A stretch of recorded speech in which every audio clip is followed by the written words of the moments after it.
Hello friends, कैसे आप सब लोग।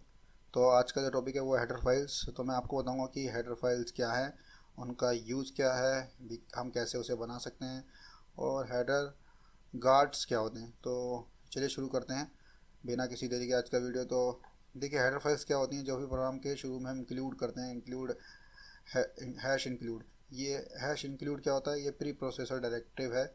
प्री प्रोसेसर्स क्या होते हैं, मैंने अपनी वीडियो में बताया हुआ है, आप जाके चेक कर सकते हैं व्हाट इज़ प्री प्रोसेसर्स। तो आपको क्या करना है, ये जब आप स्टूडियो डॉट एच इंक्लूड करेंगे तो क्या करेगा वो, इसमें कुछ प्री डिफाइंड फंक्शन को जो है इंक्लूड कर देगा। जैसे कि प्रिंट जो है वो स्टूडियो डॉट एच में है। स्टूडियो डॉट एच की फुल फॉर्म है स्टैंडर्ड इनपुट आउटपुट, और डॉट एच का मतलब है ये एक हेडर फाइल है। तो आपको जब भी कोई भी फंक्शन को जो पहले से ही, तो इसमें जो डॉट एच है ये एक्सटेंशन है, ये शो कर रहा है कि ये एक हेडर फाइल है। तो अगर आप हेडर फाइल्स का यूज़ कर रहे हैं, इसका मतलब ये है कि उसमें कोई एक प्री डिफाइंड फंक्शन है, आपने उसकी डेफिनेशन उसमें डिक्लेयर, डेफिनेशन उसी में है, आप उसको किसी दूसरी फाइल में यूज़ करना चाहते हैं, दोबारा लिखना नहीं चाहते, इसलिए हम हेडर फाइल्स का यूज़ करते हैं। तो अगर आप कोई प्रोग्राम लिख रहे हैं, सपोज़ ये एक प्रोग्राम है और मैं इसमें एक हेडर फाइल ऐड करना चाहता हूँ, तो आप कैसे हेडर फाइल ऐड कर सकते हैं। आप क्लिक कीजिए और एक इस पर क्लिक कीजिए न्यू फाइल पे, और डाल दीजिए एम्प्टी फाइल, लिख दीजिए यस, लिखिए जो भी फाइल का नाम देना चाहते हैं और एच एक्सटेंशन। ओके, तो देखिए इसने खुद एक हेडर फाइल का फोल्डर बना दिया कोड ब्लॉक ने, और उसमें एक्स फाइल को ऐड कर दिया। तो जब आप हेडर फाइल को लिखते हो तो हेडर फाइल की जो बॉडी है वो कैसी होगी, देखिए हैश डी एफ यानी डिफाइन। हैश डिफाइन जो है ये प्री प्रोसेसर डायरेक्टिव है। आपको हेडर फाइल का एक नाम देना होगा, हैश डिफाइन का एक नाम देना होगा। मैं मेन अंडरस्कोर एच बोल देता हूँ। तो आपको लिखना है पहली line hash if not define. इनका क्या मतलब मैं आपको बताऊँगा। एक्चुअली इन्हें हेडर गार्ड कहते हैं। तो हेडर गार्ड क्यों कहते हैं मैं बताऊँगा। Hash and if main underscore H. तो देखिए आप कह रहे हो कि अगर मेन अंडरस्कोर एच डिफाइन नहीं है, इफ़ नॉट डिफाइन, तो उसे डिफाइन कर दो। और एंड इफ़, इस इफ़ कंडीशन को एंड कर दिया मैंने यहाँ पे, उस कंडीशन को ये एफ आपने एंड कर दिया। तो अब इसका क्या होगा, इसका क्या यूसेज है मैं आपको बताऊँगा अभी थोड़ी देर में, देखना। जैसे आपने कोई भी फंक्शन को इसमें फंक्शन की डिक्लेरेशन को आपने इसमें लिखा, सपोज कि मैं लिख रहा हूँ int x comma int y. आपने ऐसा कुछ करा और आपने कहा रिटर्न एक्स प्लस वाई। तो अब जब आप यहाँ पे आओगे अपने मेन उसमें, इसमें केवल आपको क्या करना है, इंक्लूड कर दो मेन डॉट एच को,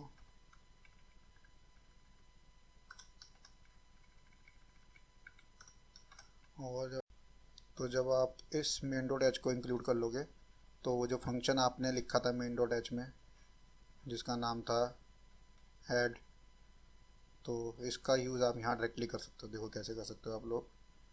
आपको लिखना है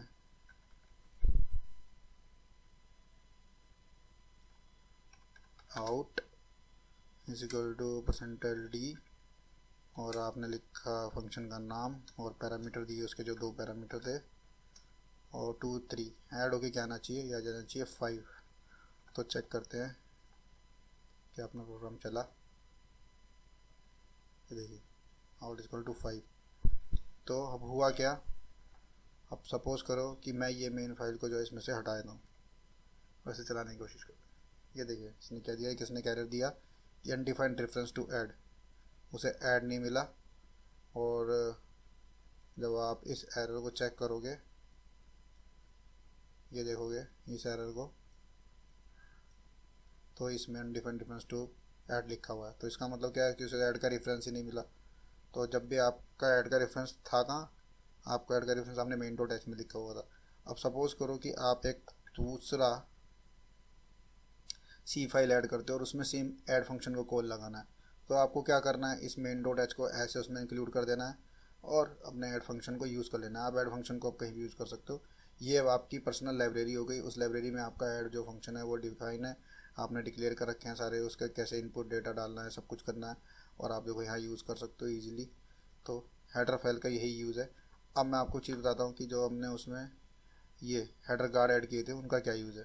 सपोज़ आपने ये हेडर गार्ड ऐड यहाँ पे जो है ये हेडर गार्ड ऐड किया है, तो सपोज़ आपने ये जो है फाइल 2 बार ऐड कर दी, इंक्लूड कर दी, तो आप प्रोग्राम चलाइए, ये बिल्कुल सही चला, ठीक है। अब आपने इस हेडर गार्ड को आप कमेंट कर दीजिए।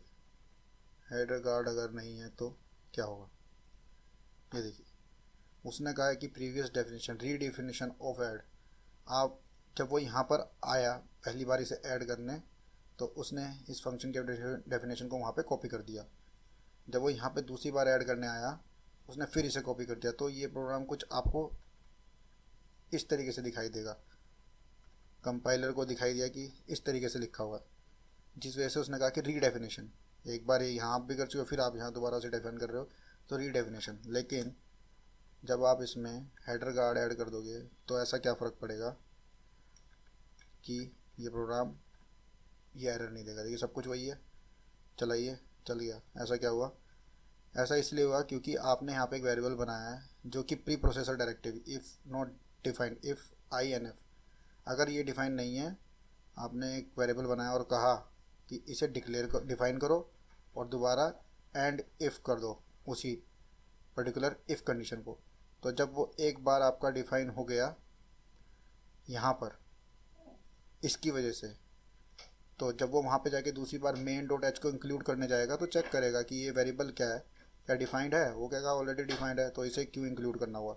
तो वो इस वेरिएबल को यहाँ से तो इस फाइल के अंदर जाएगा ही नहीं, यहीं से ही टर्मिनेट कर जाएगा, क्योंकि आपकी कंडीशन बोल रही है कि अगर ये डिफाइन नहीं है तो अंदर जाओ। अगर आपने तो लास्ट टाइम पर जब इसे इंक्लूड किया तभी डिफाइन कर चुके हो, तो इसलिए अंदर जाने की जरूरत। तो ये है हेडर गार्ड आपकी प्रॉब्लम।